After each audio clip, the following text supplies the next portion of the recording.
প্রিয় ভুক্তভোগী বন্ধুরা, আসসালামু আলাইকুম। আমরা পররাষ্ট্র মন্ত্রণালয়ে আসছিলাম। পররাষ্ট্র মন্ত্রণালয়ে আসছি, এখন পররাষ্ট্র মন্ত্রণালয়ের সাথে কথা বলছি।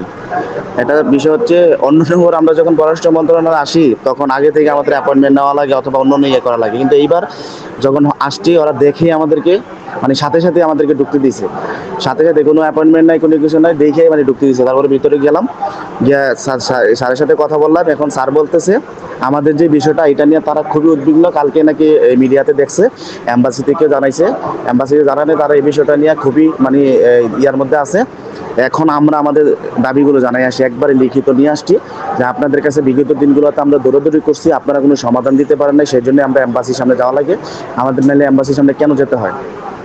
তারপর লিখিত আকারগুলো, সবগুলো লিখিত তুলে ধরছি এবং কি বলছি সামনে মেলনি আসতেছে, যদি আপনারা এটার কোনো সমাধান না করেন তাহলে আমরা মেলনির সামনে রাস্তায় নামবো।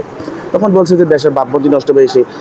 বলছি যে দেশের ভাবমূর্তি চিন্তা করে লাভ নাই, আমার বক্তব্য কি বাঁচতেছে না, আমি দেশের ভাবমূর্তি দিয়ে কী করবো? আর্লি সমাধান যদি করতে না পারেন মেলনি আসলে আমরা রাস্তা নামবো। তখন উনি আমাদের সামনে তৎক্ষণাৎ অ্যাম্বাসিতে ফোন দিলে অ্যাম্বাসিতে যোগাযোগ করলো এবং কি টাইম ফিক্স করলো আজকে বিকালে অ্যাম্বাসিডরের সাথে মিটিং। আজকে বিকালে মিটিং, আজকে আমাদের এই বিষয়টা নিয়ে কথা বলবে। আমাদের সামনেই সব কিছু কনফার্ম করছে। এখন আমাদের যে লিখিত যে ইয়েটা নিয়ে আসছিলাম আমরা এটা দিছি এবং কি আরও কিছু কোটেশন উনি নোট করে রাখছে এগুলো নিয়ে আলাপ আলোচনা করার জন্য। পরে বলছে যে আজকে রাতেই উনি জানাবে কি বিষয়গুলো আলোচনা হয়েছে এবং কি অ্যাম্বাসিকে চাপ প্রয়োগ করবে যেভাবে হোক ওনাদের অগ্রগতিটা যেন এই এই নোটিশ আকারে জানায় এবং কি আজকে তো আর জানাতে পারবে না, আগামী সপ্তাহে যেভাবে হোক জানায়। ওনারা বলছে যে ভাই অন্ততপক্ষে আপনাদের এই বিষয়টা, যেহেতু আপনারা এই বিষয়টা নিয়ে মোটামুটি একটা ইয়ে হয়েছে, এই বিষয়টাই আমরা বেশি প্রাধান্য দিব। তারা যেভাবে হোক নিষ্পত্তি যেন করে, যেভাবে খুব দ্রুত নিষ্পত্তি যেন করে, এই বিষয়টা আজকে আলোচনা করব। তো যাই হোক, যদি তারা এই বিষয়টা নিয়ে আলোচনা করে আলহামদুলিল্লাহ। তারপরে আমরা মন্ত্রণালয়কে বলছি আপনাদের ওয়েবসাইটেও বিষয়টা প্রকাশ করবেন, অ্যাম্বাসির ওয়েবসাইটে তো প্রকাশ করবেই, আপনাদের ওয়েবসাইটেও প্রকাশ করবেন। তারা বলছে ঠিক আছে, আমাদের ওয়েবসাইটেও তো কিছু বিধিনিষেধ আছে, তারপর আমরা চেষ্টা করবো আমাদের ওয়েবসাইটেও দেওয়ার জন্য। এখন কথা হচ্ছে ভাই, মন্ত্রণালয়কে আমরা থ্রেট দিছি, ওনারা যাবে আজকের মধ্যে, আর আজকে রাতে মন্ত্রণালয় থেকে জানতে পারবো কী কী বিষয়ের কথা হয়েছে, আর নোটিশটা আগামী সপ্তাহে পাবো ইনশাল্লাহ।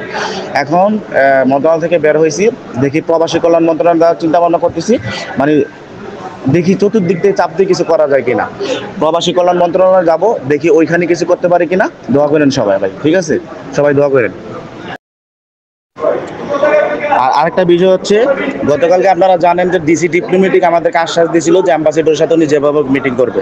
তো উনি গতকালকে রাতে অ্যাম্বাসিডর বাসায় গেছিল, অ্যাম্বাসিডরের সাথে কথা বলছে।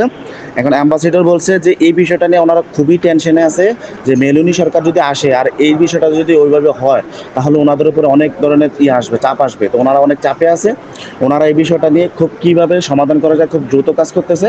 আর ওনারা শঙ্কায় আছে যে বাঙালিরা নিয়ে মেলনি সরকার আসলে রাস্তায় নামে, ঠিক আছে? এই বিষয়টা নিয়ে উনি কথা বলছে।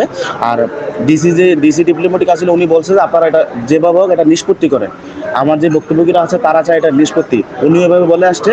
এখন ওনারা বলছে এটা নিয়ে আমরা কাজ করতেছি। এটা হচ্ছে ডিসি ডিপ্লোমেটিককে যেই আনসারটা দিছে, ওনারা আমাদেরকে যেটা জানাইছে, অ্যাম্বাসিডর বলছে এটা নিয়ে আমরা খুব দ্রুত কাজ করতেছি, মেলনি আসার আগে কিভাবে একটা ফয়সালা করা যায়, ঠিক আছে? এখন দেখেন ভাই, আল্লাহ ভরসা কি করা যায়।